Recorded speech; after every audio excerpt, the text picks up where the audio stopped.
If you want to uninstall Grammarly AI from your computer, I'll walk you through the easiest way to do it step by step. Whether you have the Grammarly desktop app installed on Windows or you only want to remove the browser extension from Chrome, this guide will help you clean it up fast. And if this video helps, make sure to hit like and subscribe for more quick software tutorials just like this one. Let's start with the Windows desktop app. First, you want to make sure Grammarly is fully closed. Look at the system tray in the bottom right corner of your screen. Find the Grammarly icon, right-click it, and choose to quit the app. This is important because if the app is still running, Windows may not let you uninstall it properly. Once Grammarly is closed, click the Start menu and type Grammarly into the search bar. When the app appears, right-click on it. Depending on your version of Windows, you may see an uninstall option right away, or you may need to open the app location and remove it from there. If you see uninstall, click it and follow the prompts on screen to remove Grammarly from your computer.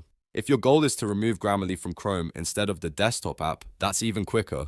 Open Google Chrome, click the three-dot menu in the top right corner, then go to Extensions and open the Extensions Manager. Find Grammarly in the list and either turn it off or click Remove to delete it completely from the browser. After uninstalling, it's a good idea to restart your browser or computer to make sure all Grammarly components are fully cleared out. That way, you can be sure the app or extension is no longer active, and that's it. You've now uninstalled Grammarly AI from Windows or removed the Grammarly extension from Chrome, depending on what you needed. If this walkthrough saved you time, please give the video a like, subscribe for more tutorials, and I'll see you in the next one.